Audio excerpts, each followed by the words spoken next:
अस्सलाम वालेकुम नाज़रीन, आप देख रहे हैं प्रोग्राम 7 से 8। मैं हूं किरण नाज। जिस मुल्क ने नाम दिया, मान दिया, पहचान दी, इज्जत दी, उसी की पीठ में छुरा घोंपा। जिस मुल्क ने सर आंखों पर बिठाया, इंटेलिजेंस का सरबराह बनाया, पाक फौज का परचम थमाया, सरहदों का मुहाफिज, मुल्क के राजों का अमीन बनाया, 32 साल तक पाकिस्तानी फौज का हिस्सा रहने वाला ISI का साबिक सरबराह, 22 करोड़ अवाम के दिफा का जिम्मेदार, मुल्क दुश्मन रॉ का साझेदार निकला। जिसने कौमी मामलात को सीग़े राज में रखने का हलफ उठाया था, वो रॉ के साबिक सरबराह के साथ हसास मालूमात का तबादला करता रहा।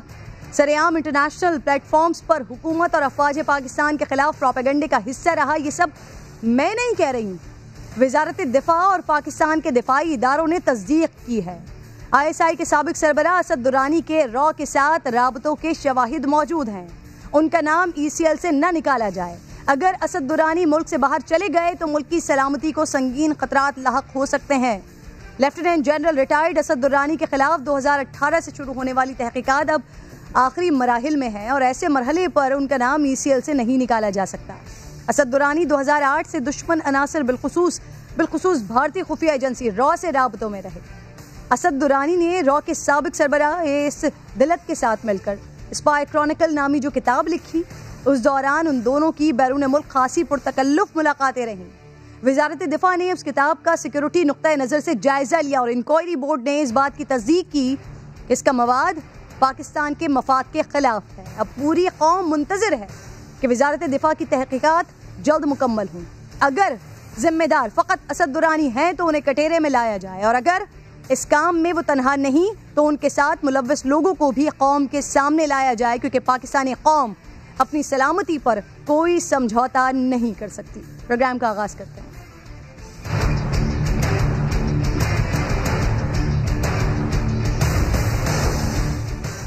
क्या तब्दीली उल्टी सब पे आई? पाकिस्तान में करप्शन का तासुर मजीद बढ़ा है। ट्रांसपेरेंसी इंटरनेशनल की रिपोर्ट में पाकिस्तान 120 से 124वें नंबर पर आ गया है। सेनेट इंतखाबात का दौर, पंजाब में जोड़ तोड़ उरूज पर। पीपल्स पार्टी और नून लीग के एक MPA की वजीर आला पंजाब से मुलाकातें हो रही हैं और लाखों का कुत्ता करोड़ों की गाड़ी आ रही है गवर्नर साहब की सवारी। कराची में गवर्नर की गाड़ी में घूमते कुत्ते की वीडियो वायरल है।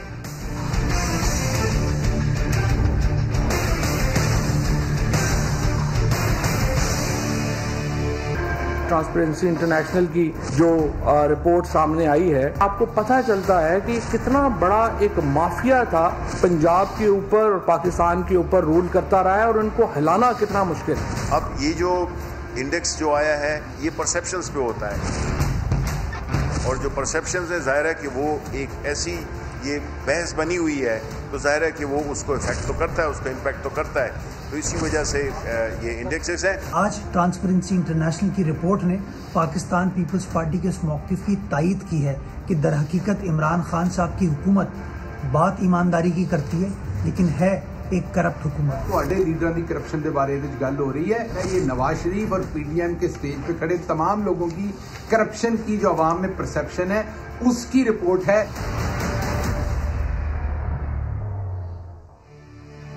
प्रोग्राम में आपको खुशामदीद कहती हूँ नाज़रीन। जिन बातों का ताना खान साहब 10 साल पहले दिया करते थे, आज वही सब उनके दौरे इक़्तिदार में हो रहा है। पाकिस्तान में करप्शन का तासुर मजीद बढ़ा है। ट्रांसपेरेंसी इंटरनेशनल की जारी करदा करप्शन परसेप्शन इंडेक्स के मुताबिक 2020 में पाकिस्तान करप्शन में 4 दर्जे बढ़कर 180 ममालिक की फहरिस्त में 124वें नंबर पर आ गया है। 2019 में पाकिस्तान का नंबर 120 था। अगर पाकिस्तान पीपल्स पार्टी, मुस्लिम लीग नून और तहरीक इंसाफ की हुकूमतों का जायज़ा लिया जाए, उनकी पहले 2 सालों के जायज़ा लिया जाए, तो पीपल्स पार्टी को 2008 में जब हुकूमत मिली तो पाकिस्तान का करप्शन में रैंक 134 था, जो जरदारी साहब की हुकूमत के सिर्फ 2 सालों में 12 नंबर्स के इजाफे के साथ 146 पर पहुंच गया था।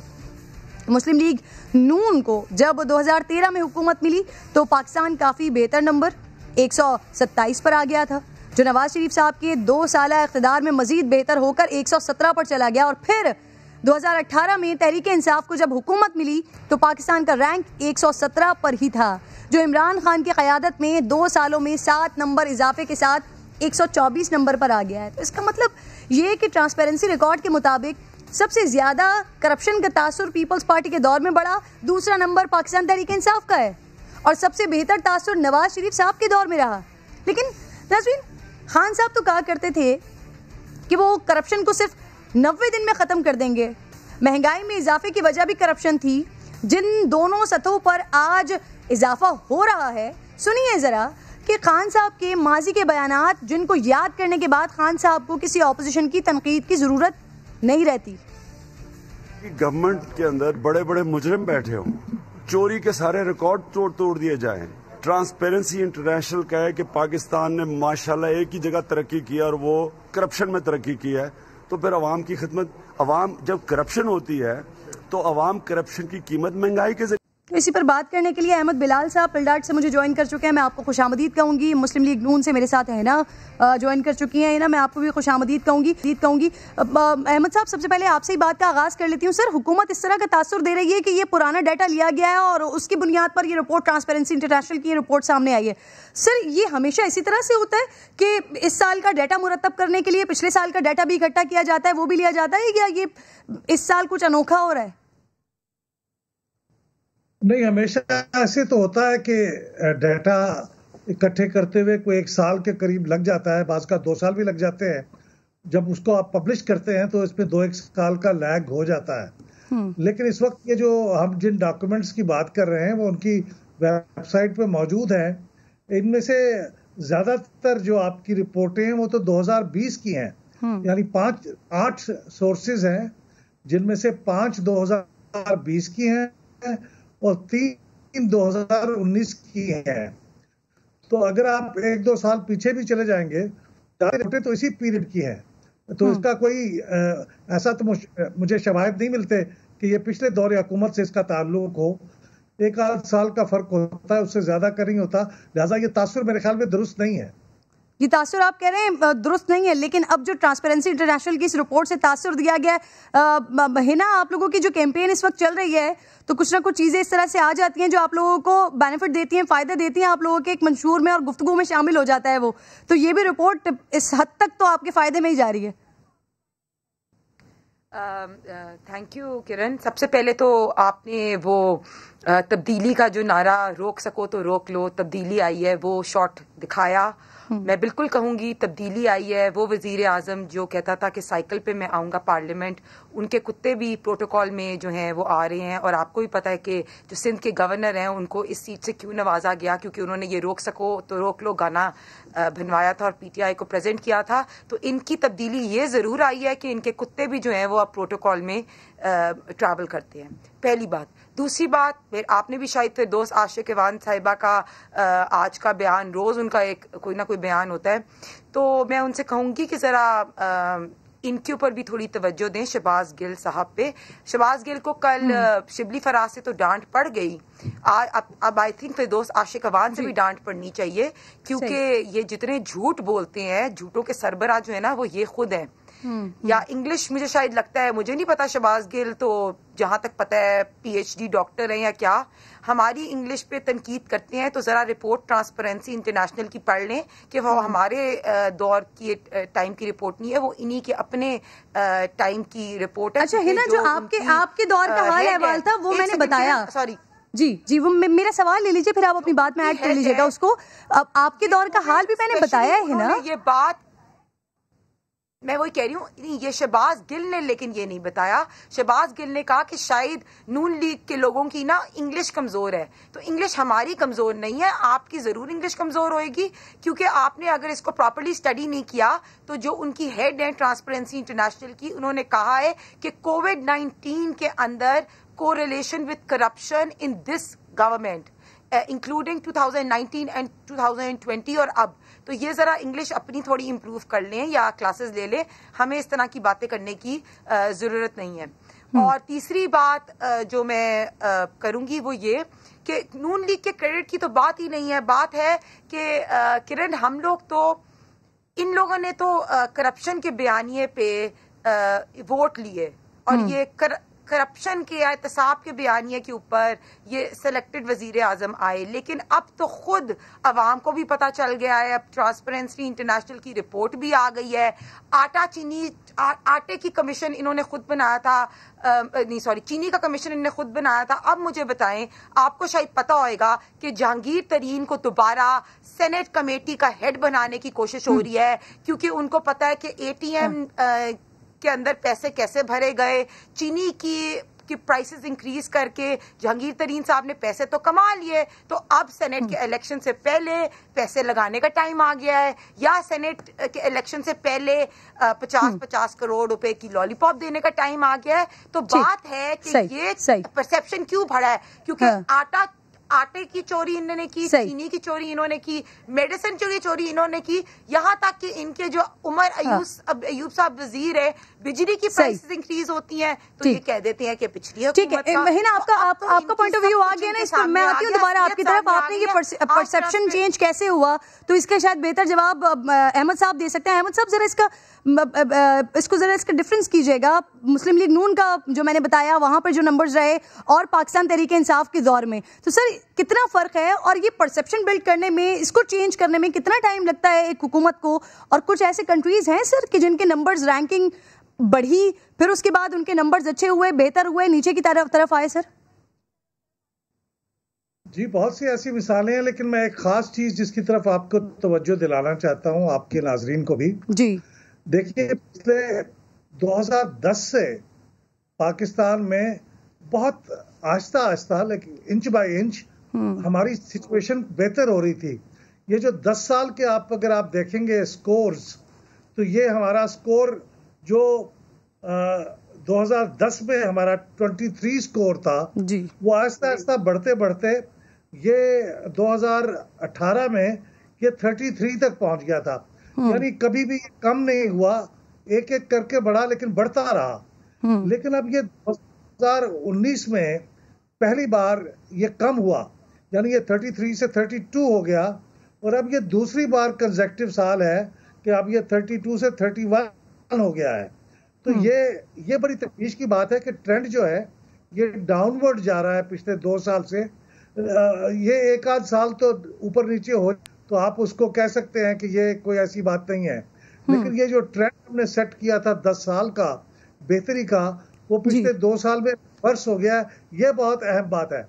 लेकिन अभी आप देखिए, कह रही थी बेहतरी का सफर ऐड करना चाहती हूँ इसी चीज में अहमद बिलाल साहब, कि शायद इस परसेप्शन का जो कुछ नंबर्स हैं कि 400 अरब की जो चीनी में चोरी हुई है, 215 अरब की जो आटे में चोरी हुई है, 500 अरब की जो दवाइयों में चोरी हुई है, 122 अरब का जो LNG में टीका लगा है, ये भी तो सब परसेप्शन में के स्कोर के अंदर लोगों की परसेप्शन इंक्रीज हुई है ना, कि ये हुकूमत जो है वो बड़ी करप्ट है। इस पे भी प्लीज कमेंट करें। ये जो नंबर्स हैं ये भी बहुत रीजन है लोगों का ये बिलीव करने में। और अभी आपको पता है कि परवेज इलाही साहब से दाऊद सुलेमानी साहब मिले, उन्होंने कहा उस्मान बुज़दार के अपने हल्के में कितनी करप्शन होती है। तो बिल्कुल ठीक है, बिल्कुल ठीक है ना, आपका पॉइंट आ गया। उसको एड्रेस करने के लिए फरूख हबीब साहब भी हैं साथ में, मैं आपको भी खुशामदीद कहती हूँ। और सर अहमद साहब दोबारा आऊंगी आपकी तरफ, उन कंट्रीज के बारे में मुझे जरूर बताइएगा जिन्होंने 1-2 साल में अपने परसेप्शन को चेंज किया हो, सर नंबर्स में कमी लेकर आए हूँ। फरूख हबीब साहब, सर जो सियासतदान वजीर आजम ही करप्शन के खिलाफ मुहिम चलाकर बने हों, उनकी हुकूमत में करप्शन का तासुर क्यों बढ़ रहा है फरूख हबीब साहब? देखें, बात यह है कि किरण आपने जो बात की, देखें ये एक पूरी जंग है जो करप्शन के खिलाफ भी हमें लड़नी है। और आप देखें कि खाता है तो लगाता है का भी कंसेप्ट जो है ये नहीं हमारे साहब हुक्मरानों ने दिया है। खास तौर के ऊपर नवाज शरीफ और आसिफ अली जरदारी इसमें बराबर के शरीक हैं। एक तो कानून से भाग के लंदन में बैठे हुए हैं, दूसरों को जो है वो रेफरेंसेस का और इंक्वायरीज का सामना है। देखिए मामला ये है कि यहाँ पर तो ऊपर से लेकर नीचे तक निजाम को करप्ट किया गया। यहाँ पर तो छोटी छोटी जगहों के ऊपर बड़ा चोर जब है उसको सजा नहीं होती थी, तो निचली सतह के ऊपर भी उस कल्चर को फरोग दिया जाता था। अब मुझे आप ये बताएं कि ये बड़ी बातें फरमा रही थी, कल मरियम सफदर साहिबा का लाहौर के नामी ग्रामी कब्जा ग्रुप के घर खड़ी थी, जिन्होंने 45 कनाल स्टेट लैंड के ऊपर कब्जा किया हुआ था। 80 कनाल एक पारसी खातून थी, उनकी जमीन के ऊपर कब्जा किया हुआ था, जो उनको 50-50 लाख के बैग तोहफों में देते हैं, जो रायवंड के ATMs हैं, जो इनकी जमानतें 6-6 करोड़ रुपए के मुचलके जमा करवाते हैं। ये मेरे पास पूरी लिस्ट है जो पंजाब एंटी करप्शन पंजाब ने पिछले 2.5 साल में कार्रवाइयां की और खासतौर पे इस 1 साल में उन्होंने 300 अरब रुपए की स्टेट लैंड जो है वो रिकवर करवाई है। इसी ट्रांसपेरेंसी इंटरनेशनल की रिपोर्ट में नैब की रिकवरियों के हवाले से भी जिक्र है। हम तो इससे पीछे नहीं हटे, हमें तो इदारे भी मिले, हमें जो है वो मुल्क के अंदर करप्शन भी इनकी लेगेसी के तौर के ऊपर मिली। हम तो उससे फाइट आउट कर रहे हैं, उससे लड़ रहे हैं।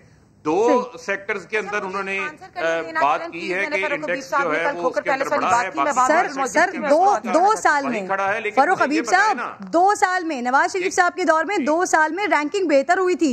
आप लोगों ने 90 दिनों का वादा किया था करप्शन से पाक करने का मुल्क को, यहाँ पर 2 साल में 7% नंबर बढ़ गया सर। देखें बात यह है, देखें बात जो हकीकत है उसके ऊपर बात करनी चाहिए। देखें मामला क्या है, आप नवाज शरीफ को एक हम रिपोर्ट की बुनियाद के ऊपर नहीं उतर कर सकते। मुझे सिर्फ एक सादा सा सवाल है कि परवेज मुशर्रफ जो वर्दी में थे, जिनके पास पीसीओ जजेस थे, जिनके पास जो है वो ब्यूरोक्रेसी भी थी, जिनकी नैब भी अपनी बनाई हुई थी उस वक्त की, वो इनका प्रेशर नहीं बर्दाश्त कर सके थे। उनको 2 बार इनको एनआरओ देना पड़ गया था। अब ये किस मुंह से जो है वो एनआरओ मांगते हैं? इसी वजह से कि ये खुद करप्ट हैं।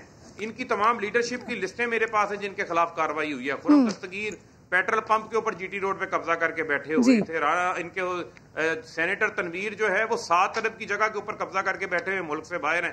एक लंबी फहरिस्त है इनके लोगों की जो आपने भी शायद अपने प्रोग्राम में दिखाई। ये तो खुद करप्शन को बढ़ावा देते रहे। यहाँ पर ये एक केस बता दें जिसपे आया हो कि जी फलां शख्स को जो है इमरान खान के उस सर का उसके ऊपर हाथ है, उसने करप्शन कर ली हो। ये चीनी की बात करते हैं। चीनी में फरूख हबीब साहब वैसे ये तो ना कहना कि एक रिपोर्ट पर इत्तेफा नहीं कर सकते। इस मुल्क में सिर्फ पैनामा रिपोर्ट जो आई थी उसके बाद फिर क्या हुआ था, रिपोर्ट्स पर बहुत कुछ हो जाता है यहाँ पर।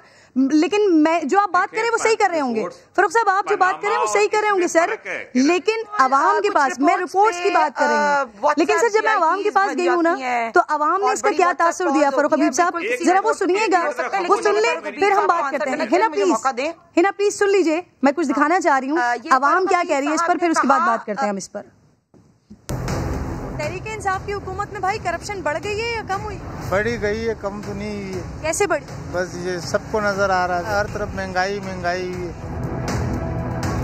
महंगाई भी बढ़ गई है, उसके साथ साथ करप्शन भी बहुत बढ़ गई है। काम धंधे है नहीं, गरीब बंदा क्या करे, इतना आटा महंगा, चीनी महंगी, हर चीज़ महंगी हो गई है। तो जाहिर सी बात है कि ना महंगाई बढ़ेगी तो करप्शन भी तो बढ़ेगी ना। खान साहब तो करप्शन से पाक मुल्क को रखने की बात करते हैं। वो सिर्फ बातें हैं, वो कुछ भी नहीं होगा। बस यही जो है ना, बस ये लोगों को पकड़ने चक्करों में, बस इसी चक्करों में लगे हुए। बाकी जो है ना इनको आवाम का कोई ख्याल नहीं।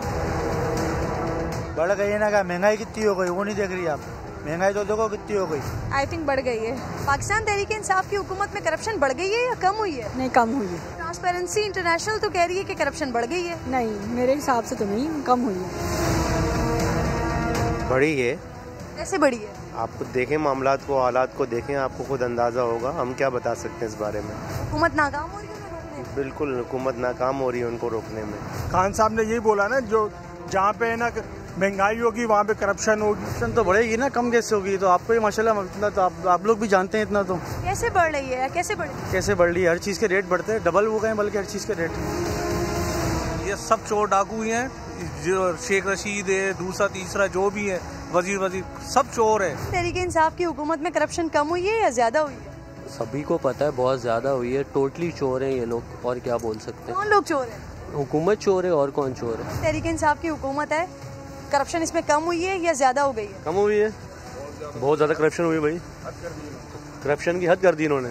कैसे नहीं है करप्शन? करप्शन है, मगर खान साहब के नीचे के लोग कर रहे हैं। जरूरी थोड़ी ये करप्शन पीटीआई कर दी। करप्शन तो पहले से चलता हुआ है। खान साहब को तो अभी 2.5 साल 3 साल होने को। इंशाल्लाह खान साहब की अगली हुकूमत आएगी दोबारा तो इंशाल्लाह माहौल ठीक होगा। करप्शन बढ़ गई है या कम? आई थिंक कम हुई है। कम हुई है, कैसे? पहले जो था तकरीबन जैसे गवर्नमेंट इदारों में जिस तरह से लेन देन में काम हो जाते थे, अब नहीं हो रहे। अब अच्छा। जी, अब तकरीबन गवर्नमेंट इदारे जो हैं सख्त हो गए। फरूख हबीब साहब, गुफ्तगू सुनिए आपने। कराची के लोग हैं और जितने लोगों ने ज्यादातर जवाब दिए उन्होंने कहा है कि करप्शन बढ़ी है सर, और वजह भी उसकी बताइए कि महंगाई इतनी हो रही है, इस वजह से उनको लगता है कि करप्शन बढ़ गई है।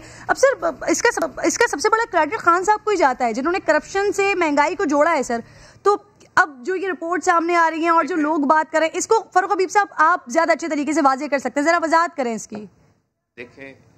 देखें किरण, बात यह है, जरा बड़ी इंपॉर्टेंट बात समझिए कि आप कराची में थी, कराची में एक सिंध की हुकूमत 12 साल से है, वफाक के इदारे भी हैं लेकिन सूबे में सूबे के इदारे भी हैं, वो भी जिम्मेदार हैं। देखें ना, वहां पर तो खुली छूट मिली हुई है ना, वहां पर तो 14 अरब रुपए की गंदम चोरी हो गई, उन्होंने वो चूहों के ऊपर डाल दी, अजीब मंतक सामने ले आए हैं। और डेवलपमेंटल लाड़काना के ऊपर आपको अदालत के मार्क्स याद है कि डाइन भी साथ घर छोड़ देती है।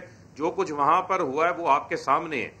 हम किसी जो है वो करप्शन को या करप्ट इंसान को प्रमोट नहीं करते, हम उसके ऊपर हाथ नहीं रखते, लेकिन जो बुनियादी चीज है, आप देखें यहाँ पर इन्होंने बात की जो है वो महंगाई के हवाले से। देखें, महंगाई का जो सब्जेक्ट है, बहुत सारी चीजें जो है उनका ताल्लुक डॉलर रुपए की डिवैल्यूएशन से भी है, इंटरनेशनल प्राइसेस से है। दालें 70% इम्पोर्ट होती हैं, खाने का खुर्दनी तेल हमारा इम्पोर्ट होता है। इंटरनेशनल प्राइसेस दुनिया में कोविड की वजह से पूरी दुनिया के अंदर बढ़ी है, सप्लाईज का इशू बना हुआ है, कंटेनर्स नहीं मिल रहे, इंपोर्ट्स जो है वो आपकी टाइम के ऊपर नहीं आ रही। इसकी बेशुमार वजूहात हैं, इसके ऊपर भी हम काबू पा रहे हैं। लेकिन जो बुनियादी चीज है कि अगर इसको जोड़ना करप्शन के साथ, तो इस मुल्क के अंदर मुझे आप ये बताएं ना, अगर करप्शन नहीं की थी तो इतने झूठ क्यों बोले? अगर करप्शन नहीं की तो डर के लंदन में क्यों बैठे हुए? अगर करप्शन नहीं की तो जाली ट्रस्ट डीड सुप्रीम कोर्ट में क्यों नहीं जमा करवाई थी? अगर करप्शन नहीं की तो कतरी खत क्यों ले आए थे? अगर करप्शन नहीं की तो आपने जजेस की वीडियोस क्यों बनाना शुरू कर दी?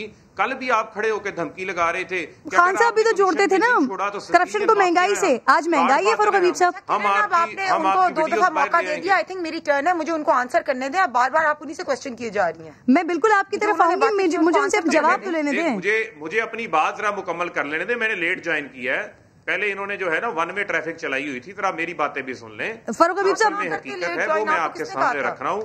ये देखें, ये इनके लोगों की लिस्टें हैं जो ये पटवारी अपनी मर्जी के रखते थे। किसी ने पप्पू पटवारी रखा हुआ था, किसी ने फरजंद पटवारी रखा हुआ था, किसी ने असलम पटवारी रखा हुआ था। ये पटवारियों की जगह पे सरकारी जमीनों पे कब्जे किए हैं। हमने सरकारी जमीनें वागजार करवाकर वहां पर जंगलात लगाए हैं, वहां पर यूनिवर्सिटियां बनाई हैं, हमने वहां पर अस्पताल बनाए हैं, हमने वहां पर नया पाकिस्तान की हाउसिंग स्कीम बना रहे हैं। हम इनकी तरह नहीं है कि शहबाज शरीफ की तरह टीटीओ से किकबैक से ठेकेदारों से पैसे अपने अकाउंट में लगाएं। प्लीज बता दें। ठीक है, मेरा जवाब दीजिए प्लीज।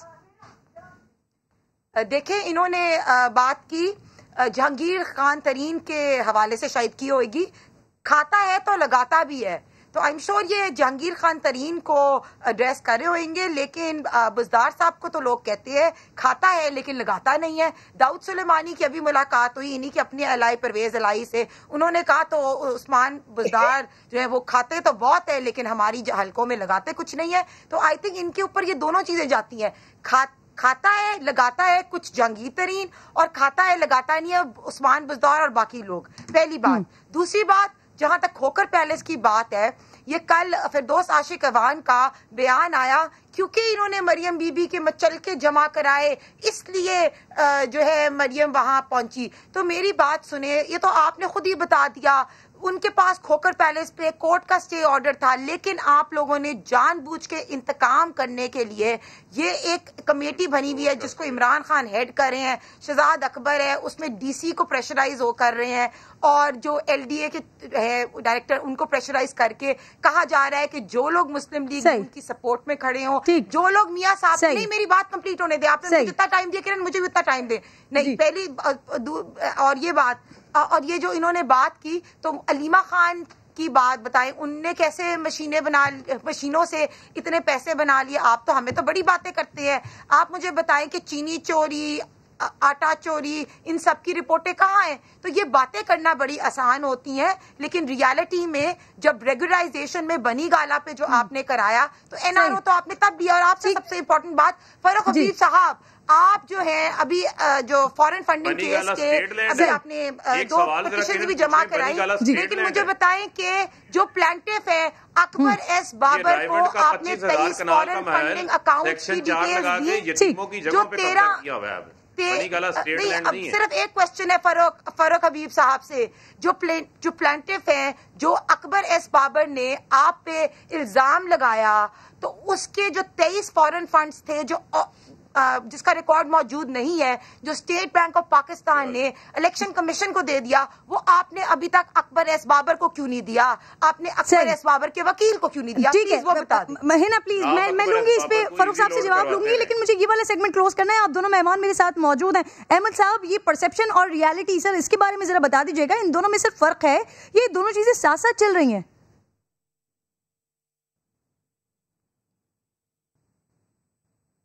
देखिए, रियलिटी को नापने का तो इसका कोई ऐसा दुनिया के अंदर आला इजाद नहीं हुआ या कोई ऐसा सिस्टम नहीं बना जिससे देखा जाए कि कहाँ करप्शन कितनी हो गई है। लेकिन परसेप्शन को नापने के लिए ये पिछले 2 दहाइयों से ये काम कर रही है ट्रांसपेरेंसी इंटरनेशनल। तो उनकी परसेप्शन जो है उसी को हम कह सकते हैं कि उसी के बुनियाद पे क्या तासुर है। वो साइंटिफिक बुनियाद पे करते हैं, मुख्तलिफ जरियों से वो डाटा इकट्ठा करते हैं, 8 सोर्सेज उन्होंने डाटा इकट्ठा किया है, लोगों की राय भी लेते हैं। तो मेरे ख्याल में इस वक्त हमारे पास जो करीब तरीन चीज है जिसको हम डिपेंड कर सकते हैं जिसपे, वो ये ट्रांसपेरेंसी इंटरनेशनल का करप्शन परसेप्शन इंडेक्स है, और उसके हिसाब से तो हमारे हालात अच्छे नहीं जा रहे। ठीक है। अच्छा सर, हमारे वजीर आजम साहब मुख्तलिफ ममालिक की मिसालें देते हैं, वहाँ की तरक्की की मिसालें देते हैं, तो मैं आगाज में भी आपसे यही पूछना चाह रही थी कि उन ममालिक के बारे में जरा बता दीजिएगा, 3, 4, 5 कोई भी, जिन्होंने 2 साल के अंदर अंदर अपना ये परसेप्शन, इसका जो रैंकिंग है उसको बेहतर किया हो। देखिए, इसी रिपोर्ट के अंदर 26 मुल्कों का जिक्र है जिन्होंने अपनी परसेप्शन को काफी इम्प्रूव किया है। 2 कंट्रीज का नाम खास तौर पे यहाँ जिक्र करते हैं। एक तो यूराग्वे है, ये लैटिन अमेरिका कंट्री है जिसने अपना स्कोर 71 तक ले गया है, जो कि पहले 20s के अंदर स्कोर होता था। और एक हमारे जो हमसाये में अफगानिस्तान है, इसका भी स्कोर देखिए, पहले ये बहुत इम्प्रूव हुआ है और इसकी रैंकिंग भी बहुत इम्प्रूव हुई है। ये पहले इसकी रैंकिंग 173 पे थी, अब ये 165 हो गई, 8 स्टेप बेहतर हो गए, और इसका स्कोर भी 16 से 19 हो गया है। लेकिन अनफॉर्चुनेटली हमारा स्कोर 2nd कंसेक्टिव ईयर है कि ये नीचे जा रहा है। ठीक है फारूक हबीब साहब, जरा इस हवाले से मुझे ये बता दीजिएगा, पहले आप लोगों का 90 डेज का एक टारगेट था, अभी ये रिपोर्ट देखने के बाद एक तो हुकूमत की जानिब से तासुर भी, इनफैक्ट आप खुद भी यही कह रहे हैं कि ये पिछले डाटा है और वो सारे नंबर्स को देखकर ये डाटा इकट्ठा किया गया है, लेकिन सर सिर्फ मुझे कि फिलहाल कोई टारगेट रखा हुआ है जो 90 डेज का था, अब कब तक करप्शन से वाकई पाक और वो जो मंशूर और जो नारा आप लोगों का था उस पर कब तक अमल हो जाएगा? फारूक हबीब साहब, आती हूँ आपकी तरफ, गालिबन मेरे साथ मौजूद नहीं है, एक छोटा सा ब्रेक नाज़रीन मुझे लेना है, ब्रेक के बाद वापस आती हूँ। वेलकम बैक वंस अगेन जी। फारूक हबीब साहब, हुकूमत ने कल अरकान असेंबली के लिए 50 करोड़ तरक्याती कामों के लिए देने का ऐलान किया, लेकिन सर इससे पहले कि मैं आपसे इस बात का जवाब लूँ, जरा मैं सुनवाना चाहती हूँ कि खान साहब कहा क्या करते थे इस हवाले से, सुनिएगा। जिनका काम है कानून साजी, MP और MNA, उनको डेवलपमेंट फंड मिल जाते हैं। असेंबली में लोग नहीं आते, MNA खाली पड़ी है, कोरम पूरा नहीं होता। ये जो हमारा खाकान अब्बासी प्राइम मिनिस्टर है, उसने नून लीग के MNA को 94 अरब रुपया दिया है डेवलपमेंट के लिए। इससे इस मुल्क में करप्शन बढ़ी है। ये जो इन्होंने 94 अरब रुपया ये शायद खाकान अब्बासी ने डेवलपमेंट फंड्स के नाम पे नून लीग के MNA को दे रहा है, ये इधर से करप्शन शुरू होती है। कौन सी दुनिया की डेमोक्रेसी के अंदर MNAs और MPs को डेवलपमेंट फंड मिलते हैं? इनको खरीदा जाता है। ये जो सियासत चली है यहाँ से जरदारी की और नवाज शरीफ की, ये सिर्फ पैसे को इस्तेमाल करते हैं लोगों को खरीदने के लिए। फारूक साहब, खान साहब तो इसे गैर कानूनी और रिश्वत कहा करते थे, क्या वो भी अब जरदारी और नवाज शरीफ के फॉलोअर हैं सर? देखें इसमें बड़ा फर्क है। जो फंड्स दिए जा रहे हैं वो सस्टेनेबल डेवलपमेंट गोल्स के तहत दिए जा रहे हैं, जो पाकिस्तान ने UN के साथ जो है वो साइन किए हुए हैं, और उसमें बड़ा वाज़ेह है, यानी ये कोई किसी रुकने असम्बली को कोई उस अपने ज़ाती कामों के लिए इसको नहीं खर्च कर सकता। ये पैसा जो है वो ब्यूरोक्रेसी के ज़रिए डिप्टी कमिश्नर्स के पास आता है। जो मुंतखब नुमाइंदगान हैं वो अपने इलाकों के अंदर जो लोगों की फलाह बहबूद के लिए SDGs के तहत जो ज़रूरी स्कीमें हैं, फारूक हबीब साहब पहले नहीं होता था ऐसा? ना उनकी पैसा खर्च करने के अंदर, एक मिनट, वो तरीकाकार और था उस वक्त, ना उनकी पैसा खर्च करने के अंदर इन्वॉल्वमेंट होती है, ना पैसा ठेकेदार चुनने के अंदर कोई इन्वॉल्वमेंट होती है। तमाम काम जो है वो शफाफ अंदाज से होता है। अब आप आ जाएं आगे, अब जो गवर्नमेंट करवाने जा रही है स्टडी कर ले पहले भी बिल्कुल एग्जैक्टली ऐसा होता था प्रोसीजर कोई चेंज फारूक को कंप्लीट करने दें फिर आप जवाब दीजिएगा प्लीज। जी फारूक साहब जी चेंज नहीं हुआ किरण, आप ये बात उनको हाईलाइट करें प्रोसीजर बिल्कुल बिल्कुल है ना, आपके पास आऊंगी आप पूरा जवाब दीजिएगा, मैं आपको पूरा टाइम दूंगी। देखिए जी फारूक साहब, गवर्नमेंट लोकल बॉडीज इलेक्शंस करवाने जा रही है जिससे लोकल बॉडीज को जो है ये तमाम तर फंड्स दिए जाएंगे। मैं आपको एक चैलेंज करके कहता हूं, हिना बैठी हैं, ये बताएं इन्होंने ऐसा लोकल बॉडीज का निजाम लेकर आए थे कि जो लोकल नुमाइंदगान मुंतखब होंगे उनको वजीर आला घर भेज सकता है, ये इनके कानून के अंदर शिक शामिल थी। इसी तरीके से अब फंड्स निचली सतह के ऊपर उनको फराहम किए जाएंगे, लोकल गवर्नमेंट्स को पैसे दिए जाएंगे। वो बाकी सॉरी लोकल बॉडी के इलेक्शन के लिए एमपीएस को फंड क्यों मिल रहे हैं, लेकिन प्रोविंशियल फाइनेंस अवार्ड इन्होंने कभी नहीं किया।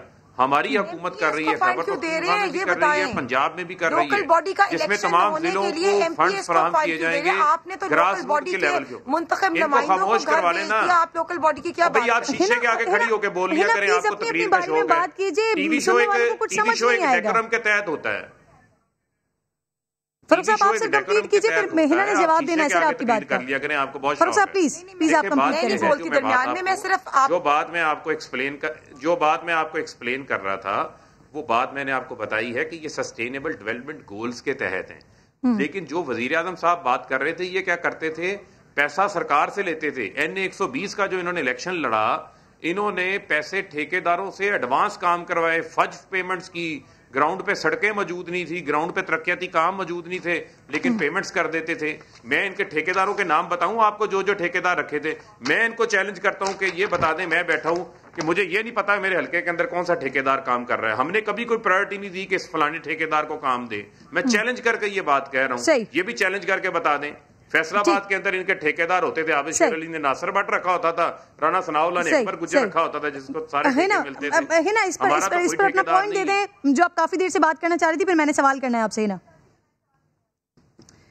मैं इमरान खान साहब की एक बात तो शायद इनके 2 दौरों में ठीक साबित हो गई कि अगर हुक्मरान चोर हो तो करप्शन इंक्रीज होती है। शायद ट्रांसपेरेंसी इंटरनेशनल की जो रिपोर्ट के अंदर परसेप्शन इंक्रीज हुई है वो इसलिए क्योंकि ये जो है इमरान खान साहब और उनकी सारी काबीना चोरों की बैठी हुई। शुक्र है इन्होंने ये नहीं कह दिया कि ऑपोजिशन ने ट्रांसपेरेंसी इंटरनेशनल को जो है वो खरीद लिया है। अभी तो आपने बाई चांस सारे अवाम के वो दिखा दिए जिसमें अवाम सेगमेंट्स जिसमें वो कह रही है कि इस दौर के अंदर करप्शन बहुत इंक्रीज हुई। तो थैंक यू किरण, आपने बड़ा अच्छा वो शो किया।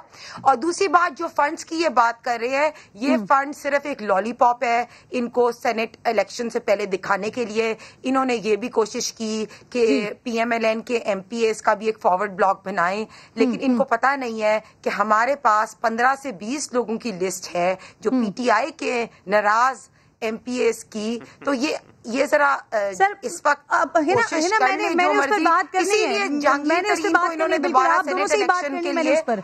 लेकिन मुझे अभी ये बताइएगा कि मरियम नवाज साहिबा की धमकियां नजरअंदाज करके जस्टिस रिटायर्ड शेख अजमत सईद पीर से ब्रॉडशीट की बाकायदा तहकीकात का आगाज करेंगे। कौन सी चीजें मंजर आम पर लाने का कह रही थी मरियम साहिबा?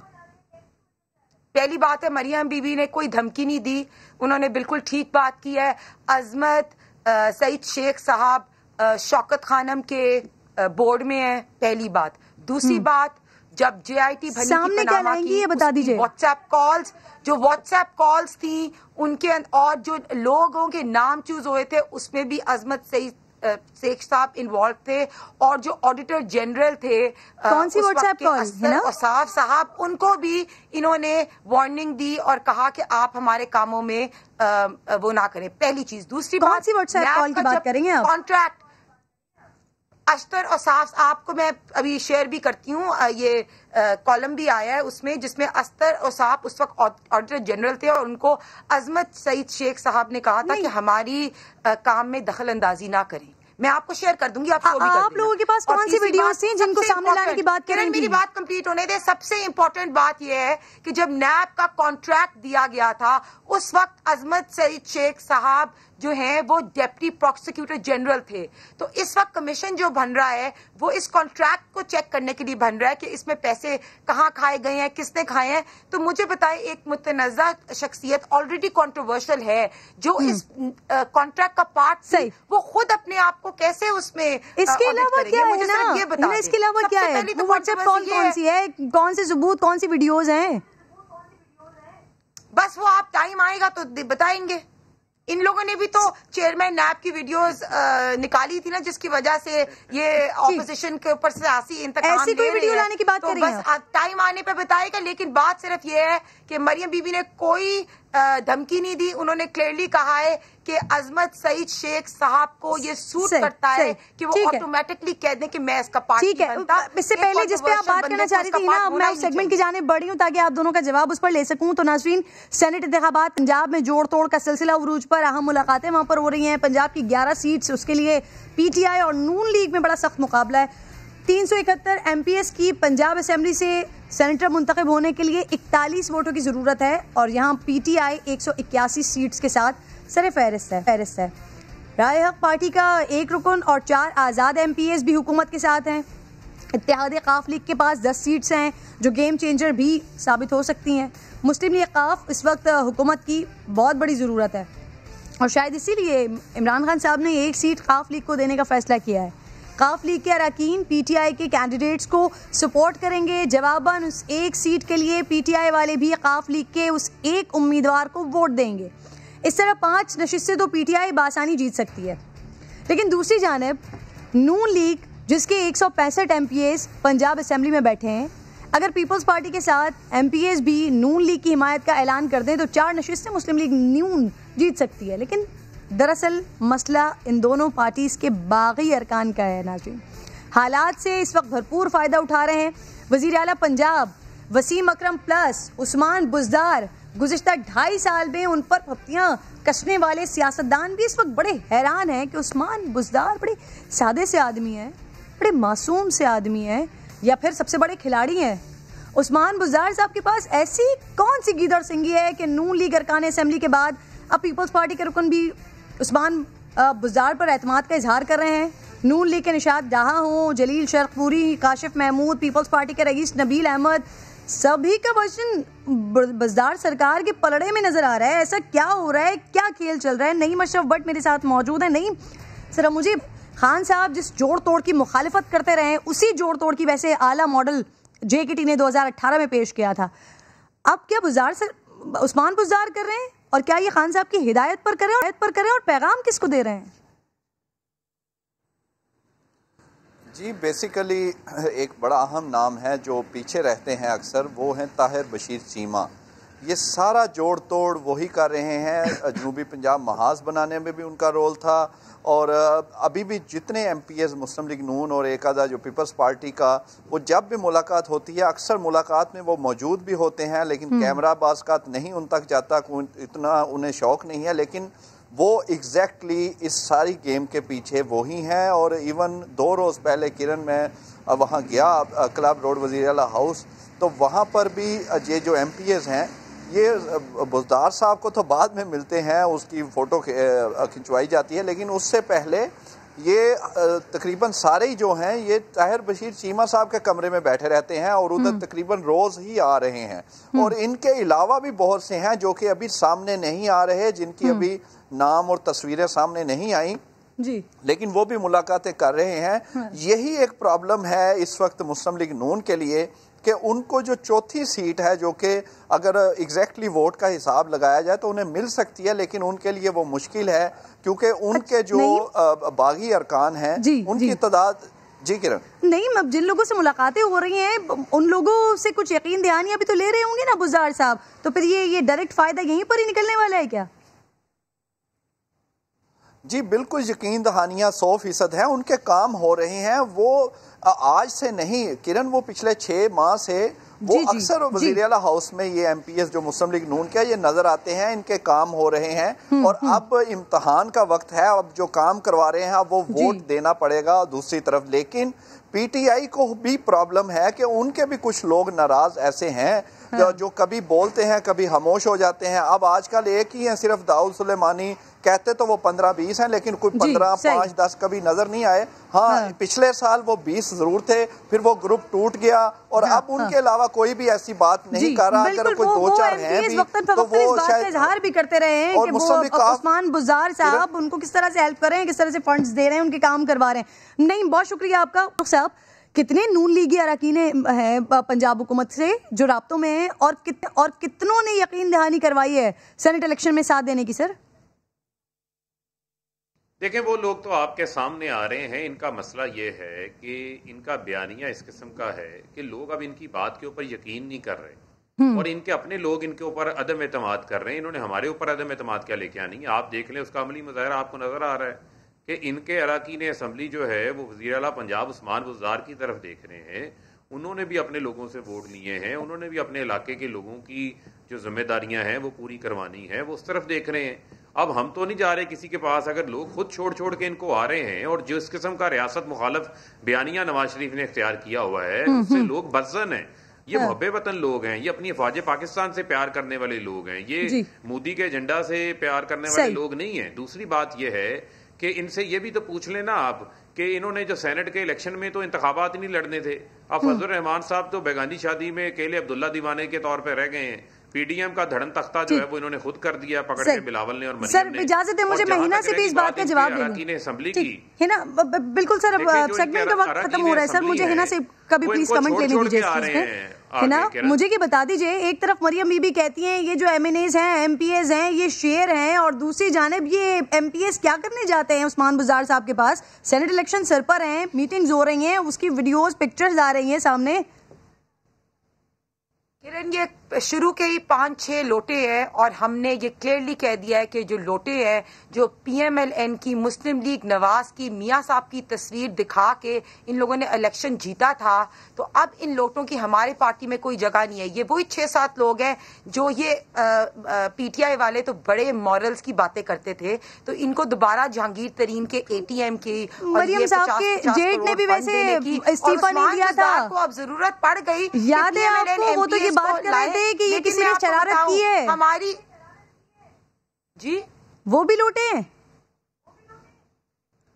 क्वेश्चन रिपीट करें, I am sorry. Captain Safdar के जो भाई थे उनका जो इस्तीफा आ गया था सोशल मीडिया पर सामने, उस पर मरियम साहिबा ने कहा था कि जाएंगे तस्दीक करवाएंगे, उन्होंने तो कह दिया था कि शरारत है। इस्तीफे की तस्दीक तो उन्होंने भी नहीं करवाई थी, वो भी लूटे हैं क्या? सबके रेजिग्नेशंस नहीं किरण, हम सबके रेजिग्नेशंस जो है वो पार्टी लीडरशिप के पास मौजूद है।